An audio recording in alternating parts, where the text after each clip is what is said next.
내 인생에 용기가 되어준 한마디. 목적을 버려야 목적에 다다른다.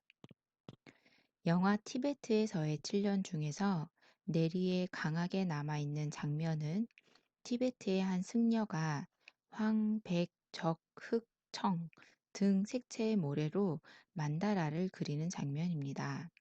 아니, 좀 더 정확하게 말한다면 다 그린 만다라를 손으로 지워버리는 장면입니다. 만다라는 불법의 모든 덕을 두루 갖춘 경지를 일컫기 때문에 만다라를 그린다는 것은 바로 부처님의 세계를 그리는 것입니다. 즉, 만다라를 그리는 과정 속에서 부처님을 만나는 것입니다. 그런데 그런 정성 어린 마음으로 그린 만다라를 한순간에 지워버리는 것을 보고 놀라지 않을 수 없습니다. 그때 저는 만다라는 보관하기 위해 그리는 게 아니라 그리는 과정이 곧 수행이요. 수행의 중요성을 깨닫기 위해 그리는 것이라는 생각이 들었습니다. 그리고 제 인생도 그 승려가 모래로 그렸다가 지워버리는 허상의 만다라와 같다고 생각했습니다. 지금 내가 살아가는 것은 하나의 만다라를 그리는 과정이고 다 그렸다고 생각되는 순간 만다라를 지우는 것, 그것이 바로 죽음이라고 생각했습니다. 그래서 만다라는 완성시키는 데 목적이 있는 것이 아니라 그리는 과정 자체가 목적이라고 생각했습니다. 목적을 완성시켜야 목적에 다다르는 게 아니라 목적을 버리고 지우는 과정 속에서 목적에 다다르게 된다는 것입니다. 불가에서는 나의 삶을 놓아버리면 좀 더 충실하게 나의 삶으로 돌아갈 수 있다고 합니다. 소유와 집착과 탐욕, 그 자체가 나를 괴롭히기 때문에 놓아버리라고 합니다. 결국 자아를 버려야 진정한 자아를 찾을 수 있다는 것입니다.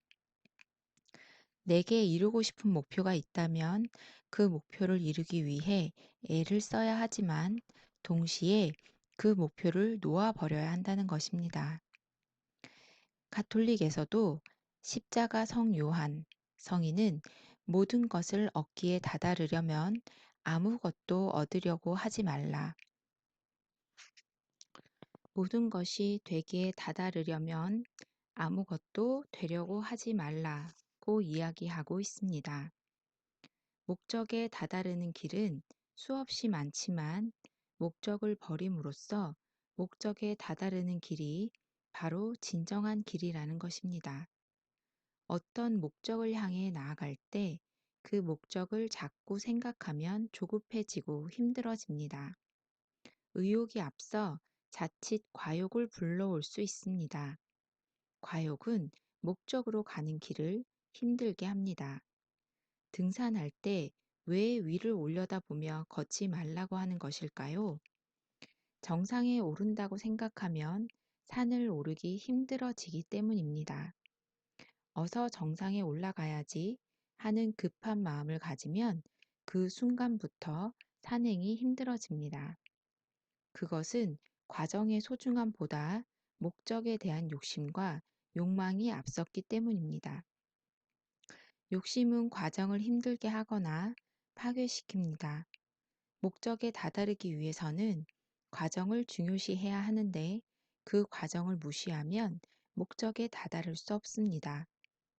위를 보지 않고 묵묵히 앞을 보며 한 걸음 한 걸음 떼어놓다 보면 어느새 정상에 다다를 수 있습니다. 저는 청계산에 자주 가는데 실제 등반을 하다 보면 언제 이수봉까지 다 올라왔지? 하고 생각할 때가 있습니다. 그때는 이수봉이라는 목적지를 생각하지 않았기 때문입니다.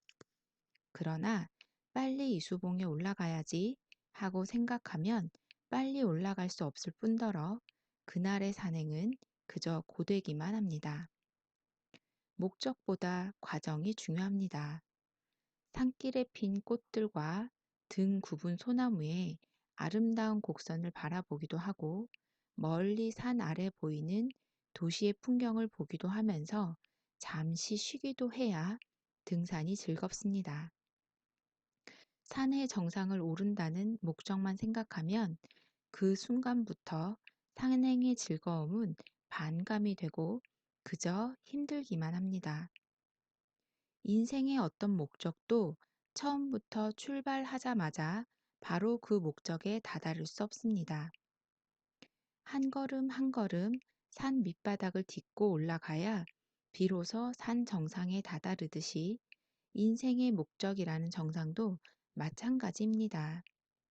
그러나 대부분 과정보다 결과를 더 중요시합니다. 과정도 중요하다고 말하지만 이는 결과가 좋지 않을 때 위로의 한 방편일 때가 많습니다. 그러나 결과가 중요할수록 결과에 매달리지 않아야 합니다. 결과에 대한 집착에서 벗어나 과정의 성실과 최선을 다할 때 비로소 그 결과가 좋아집니다. 고등학생 때 저보다 2살 많은 이웃 형과 벌인 논쟁이 생각납니다. 그 형의 자취방에서 맛있게 밥을 먹는데 형이 느닷없이 호승아, 우리가 살기 위해서 먹나, 먹기 위해서 사나 하고 즉답을 요구했습니다. 치기 어린 고등학생 때 누구나 한 번쯤 고민해 볼 만한 논제로 저는 제법 존재론적인 입장에서 살기 위해서 먹는다고 말했습니다. 형은 임마, 먹기 위해서 사는 거야 하고 생물학적인 입장에서 말하고는 제게 꿀밤 한 대를 먹였습니다.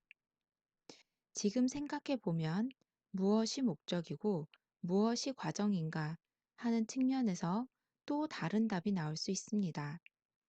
먹는 것은 하나의 과정이고 그 과정의 결과가 사는 것입니다. 만일 먹는 과정을 중요하게 생각하지 않는다면 그 소홀함의 결과로 사는 게 치명적일 수 있습니다. 누구나 성공을 바랍니다. 그러나 성공은 목적을 달성하기 위한 수단에 불과합니다. 성공 자체가 인생의 목적이 아닙니다. 성공을 목적으로 삼으면 인생이 공허해집니다. 성공은 그 자체가 목적이 아니라 인생이라는 인간으로서의 소중한 임무를 다하기 위한 하나의 디딤돌일 뿐입니다. 올림픽에 출전한 선수가 금메달을 꼭 따야지 못 따면 큰일이야. 이렇게 생각하면 금메달을 따기 힘들 것입니다. 그러나 지금 내 최선을 다하면 되는 거야. 이렇게 생각하면 그 최선의 결과가 금메달로 이어지는 경우가 많을 것입니다. 올림픽에서 동메달을 땄을 때와 은메달을 땄을 때 어떤 때가 더 기쁠까요? 조사 결과에 의하면 동메달을 딴 선수들이 실제로 더 행복하다고 합니다.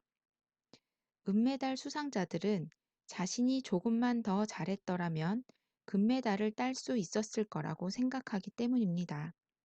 그에 반해 동메달 수상자들은 만일 조금만 실수했더라면 아예 수상도 못했을 것이라고 생각하기 때문에 이렇게 인생은 목적보다 과정을 어떻게 생각하느냐에 따라 달라집니다. 좀 더 잘했더라면에 초점이 맞춰지면 인생은 기쁨을 잃게 됩니다.